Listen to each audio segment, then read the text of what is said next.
안녕하십니까, 정신일입니다.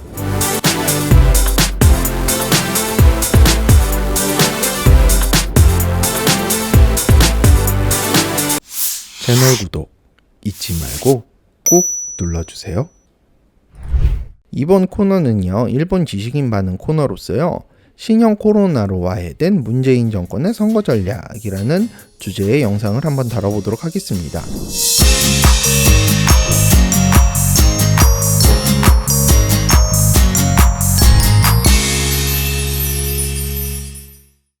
이 글을 기고한 사람은요, 전에 한국 특명 정권 대사로도 일을 했던 경험이 있고요. 뭐 한국 특명 정권 대사라고 하는데 그냥 주일 한국 대사관이에요. 주일 한국 대사관이었고요.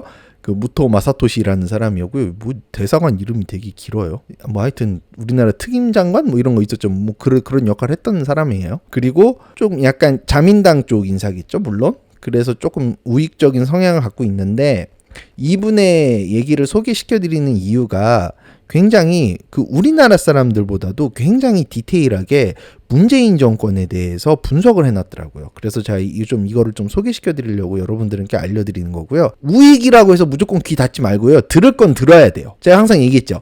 전 영상에서도 얘기했지만, 사실은 사실대로 받아들이고 비판은 비판대로 받아들이고 거기에 대해서 우리가 준비하고 이거를 뛰어넘어야지, 무조건 이쪽이 얘기했다고 해서 무시하는 건 답이 아니에요. 우리도 좀 어른이 되자고요. 그런 뜻에서 한번 좀 이 영상을 봐주셨으면 합니다. 무토 마사토시가 문재인 정권을 평가하는 건요, 한마디로 얘기하면 아마추어다 이거예요. 왜 아마추어냐면요, 대부분 이 문재인 정권에서 이 핵심 권력이라고 하는 사람들 대부분 보면은 그냥 정치만 한 사람들이 대부분이에요. 그러니까 대부분 이제 학생 운동을 하다가 정치권에 뛰어들어서 주구장창 정치만 하거나, 아니면 그 주구장창 정치만 한 애들이 키워준 애들이 다시 권력의 핵심이란 말이에요. 그게 뭐 김경수라든지, 그 다음에 임종석, 그리고 뭐 조국, 이런 사람들이란 말이에요. 닦아놓고 조국 사법고시도 통과 못해본 서울법대 교수예요. 그리고 임종석, 얘가 뭐 해봤는데요? 얘가 지금 한 거라고는 북한 갔다 와가지고, 나 학생운동 한다고 깝치다가 깜빵 몇 번 갔다 와서 국회의원 되고 민주당에서 뭐 계속 승승장구 하다가 비서실장 하고 뭐 이거밖에 없어요. 얘가 뭐 해봤는데? 얘가 무슨 실적이 있는데? 없어요. 그러니까 결국에 이 문재인 정권의 핵심부들은 대부분 아마추어다라는 게 무토 마사토시의 평가입니다. 그러면서 하는 얘기가, 지금 이 박근혜 정권의 몰락은 메르스에 대한 대응 실패가 시초가 됐는데, 지금 문재인 정권이 하는 것도 지금 굉장히 위험해 보이고 4월 달에 당장 선거가 있는데 과연 이런 난관들을 잘 뛰어넘고 이길 수 있겠느냐라는 의문을 가지고 이 글을 썼습니다. 그러면서 이제 처음으로 이제 지적하는 게, 신형 폐렴에 대해서 문재인 정권이 초동 대응을 실패했다라는 거죠. 어떻게 해서 이제 실패를 했느냐라고 한다면, 일단 이 폐렴의 영향이 굉장히 광범위하기 때문에 지금까지는 문재인 정권이 잘 숨겨왔어요. 잘 숨겨왔단 말이에요. 그러니까 무슨 일이 있어도, 예를 들면은 경제 성장이 꼬꾸라졌는데도 불구하고 뭐 우리 경제는 잘 가고 있어요, 뭐 이런 헛소리 하면서 계속 다 숨겨왔죠. 그리고 거기에 대해서 반론을 제기하는 거 있으면은 무슨 너는 똑바로 되지도 못한 인간이 왜 그런 질문해? 넌 구구야? 넌 태극기야? 이러면서 무조건 까내렸단 말이에요. 그러면서 이걸 잘 묻어왔는데 이제는 어렵지 않을까라는 거죠. 그래서 이 문재인 정권에게 남은 이 과제들이 뭐가 있느냐라고 한다면, 이 신형 폐렴에 미치는 영향을 최소화하고, 그 다음에 중국과의 외교 관계를 잘 관리하고, 그 다음에 지금 북한이 굉장히 공경에 빠졌단 말이에요. 이 신형 폐렴 때문에. 왜냐면 이 국경을 닫아버렸기 때문에 지금 안 그래도 식량이 부족한 북한이 이걸 잘 넘어갈 수 있겠느냐라는 거예요. 그리고 이런 모든 난관들을 뛰어넘어서 4월 총선에 승리할 수 있겠느냐라고 의문을 제기하고 있는 거죠. 일단 문재인 정권은 초동 대응이 실패했다라고 일단 확실하게 딱 규정을 했습니다. 일단 중앙일보 기사를 인용을 하는데요. 이 사람은요. 그러니까 중앙일보는 우왕좌왕 한국정부라는 제목의 기사로 문재인 정권의 신형 코로나 폐렴의 방역대책, 해외 동포 격리 문제 등과 관련 국민에게 불신감을 안겨다주고 있다고 비판을 했다라는 거죠. 그러니까 중앙일보가 비판을 했는데 나도 거기 동의해요 라고 얘기를 하고 있는 거예요. 그래서 이제 정책 번복, 그 다음에 부처간 불협화음 등이 있었죠. 그 다음에 대표적인 게 이 정세균 총리가 3일날 중국인 대상의 한국 비자를 중단하고 한국 국민을 대상으로 관광 목적의 중국 방문을 금지한다라고 발표를 했는데 2시간 후에 그걸 각하시켰죠. 와, 이게 그러니까 박자가 안 맞아요. 지금 총리랑 대통령이랑 그다음에 외교부랑 보건복지부랑 다 따로 놀고 있단 말이에요, 지금. 이게 일본 사람 눈에도 보이는 거예요. 우리 눈에만 보이는 줄 알았더니. 와. 그리고 우한 거주 한국인을 귀국 조치하는데 하루 중에도 공식 입장을 2-3번 번복했죠. 이건 뒤에서 또 다시 설명드릴게요. 진짜 아마추어 같았어요. 그리고 수용시설 관련해서도 그 어떤 지역에서 반발을 하니까 그 딴 지역으로 옮기니까 뭐 또 괜찮다 뭐 그랬는데 뭐 하여튼 뭐 되게 티격태격하고 뭐 지자체는 또 반발하고 의견이 하나도 안 맞아요. 그러니까 국정 장악 능력에서 이미 실패했다라는 거죠. 문재인은. 그리고 중국에 대한 저자세 외교예요.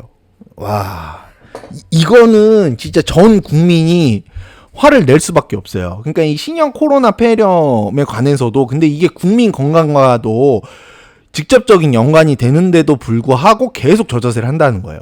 그러니까 예를 들면 청와대 게시판에 중국인 입국 금지를 요청하는 글이 쇄도를 하고 있는데 청와대는 거부했죠. 확실하게 거부했어요.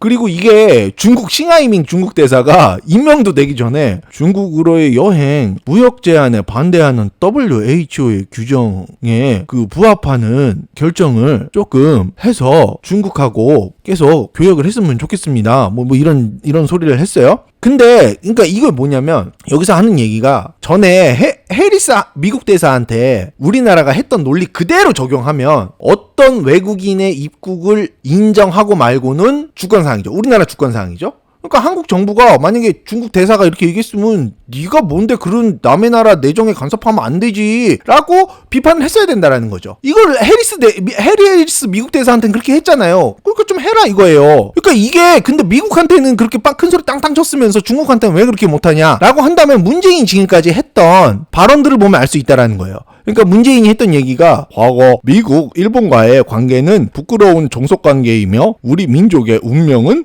우리 스스로 결정을 해야 합니다. 한국과 중국은 운명 공동체입니다. 중국은 큰 나라, 한국은 작은 나라. 그러니까 작은 나라는 큰 나라를 섬겨야 합니다. 이게 문재인이 한 얘기예요.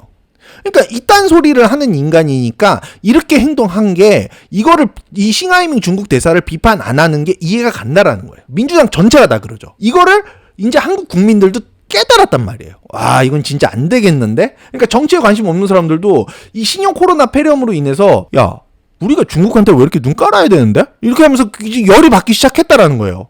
그러니까 이게 열이 받은 게 결국 뭐냐면 이렇게 중국을 중요하게 생각을 함으로 인해서 한국은 무시를 받는다는 거예요. 경시되어지고 있다라는 거죠. 그러니까 요 사람이 지적하는 이 글을 쓴 사람이 지적하는 내용은 국민의 생명 재산권은 중국에 대한 배려보다 훨씬 중시해야 할 항목이다 라는 게 대전제죠. 이 대전제에 대해서 반박할 수 있는 사람 전 세계에 단 한 명도 없어요. 그쵸? 근데 불구하고 아까 우한 전세기 나중에 말씀드린다고 했잖아요. 우한 전세기 그러니까 한국인을 구출하기 위해 보내는 그 전세기 파견에 대해서 미국하고 일본보다 먼저 협상 시작했다고요. 한국이. 근데 중국이 결국엔 일본과 미국을 우선시해서 일본과 미국 먼저 내보내고 그 다음에 한국 내보냈죠. 그러니까 이제 이렇게 되니까 한국 사람들이 와, 그렇게 똥꾸녕 빨아 제끼더니 지금 뭐 하는 거냐? 나 진짜 문재인 이러고 있는 거죠. 그러니까 왜 이렇게까지 문재인 정권이 했느냐라고 한다면 그 원인은 딱 하나예요. 3월에 시진핑 방안을 실현하고 그걸 4월 총선에 활용을 하겠다라는 거예요. 근데 지금 이게 신형 폐렴 때문에 어그러졌죠. 그러니까 시진핑을 3월 달에 한국으로 불러들여서 한학령 그러니까 사드 보복 조치를 해제하고 그 다음에 우리 문재인 정권의 뛰어난 외교 능력으로 드디어 한학령을 해제했습니다 막 이러면서 총선에서 와 해갖고 이기려고 했는데 일단 3월 달에 전 인민대회가 예정돼 있는데 이게 지금 현재 불투명해요. 이게 지금 연기된단 말이에요. 그럼 이게 연기가 되면 시진핑이 이것도 연기됐는데 한국에 온다고요? 쉽지 않지 않을까라는 게 이 사람의 전망인 거예요. 그렇죠? 지금 아마 민주당이 지금 목숨 거는 상황인데 이렇게 돼버리면 시진핑이 결국엔 문재인 안 도와주는 꼴이 된다고요. 그래서 이게 만약에 시진핑이 못 오게 되면 이 신형 폐렴은 그야말로 문재인한테 아주 큰 데미지를 줄 수 있다라고 지금 얘기를 하고 있는 거죠. 그러니까 어떤 데미지냐라고 한다면 한국은 작년에 경제 성장률이 2%예요. 그러면서 문재인 정권이 우리 정권은 잘 나가고 있습니다. 이런 개소리를 했죠. 이런 헛소리를 했는데 이 중에서 공적 부분 공헌율이 1.5% 이거 사실이잖아요. 그러니까 공공 지출을 통해서 끌어올린 경제 성장률이 1.5%고 민간 부분의 경제 성장률은 0.5%밖에 안 됐다고요. 뭐 이런 논문 하나가 다 있어. 짜증나 돌아버리겠네. 이런 얘기 할 때마다 화가 나요. 그리고 삼성의 4사분기 연결결산에서 스마트폰 이익이 67% 증가했고요.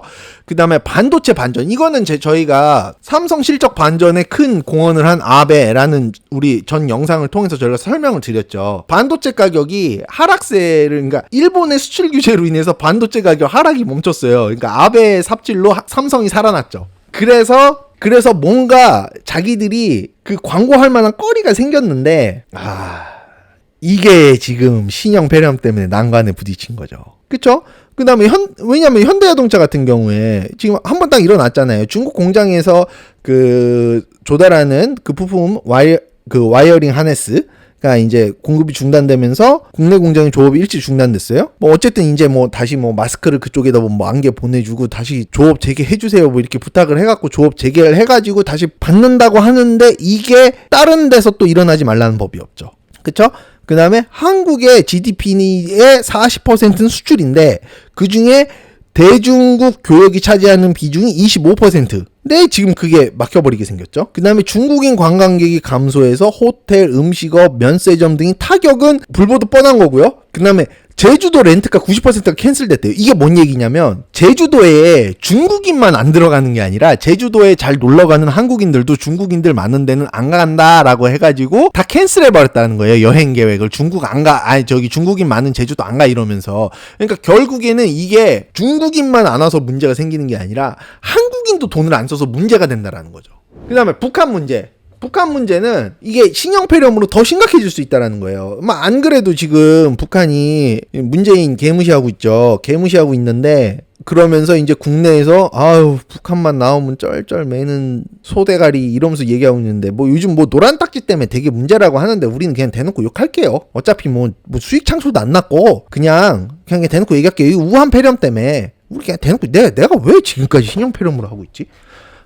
말하기도 어렵게 우한 폐렴으로 할게요. 그냥 이 우한 폐렴 때문에 북한에서 이제 국경을 지금 봉쇄를 했단 말이에요. 1월 22일부터 외국인 관광객 전면 입국 금지시켰고요. 그다음에 1월 28일부터 중국과의 교역을 전면 중단했어요. 그러니까 이게 북한이 우리나라보다 잘한다는 소리가 아니라 북한은 의료 체제도 취약하고 하니까 이게 퍼져버리면 얘는 대책이 없잖아요. 그래서 이렇게 했다 이거예요. 근데 중국하고 상대하는 게 공식적인 루트만 있어요, 북한이? 북한같이 지금 뒷구녕으로라도 교역 안 하면 굶어 죽는 사람이 1000만 명인데? 그럴 리가 없잖아요. 그럼 밀무역하고 노동장 어떻게 할 거냐 이거예요. 파악 못한다 이거예요.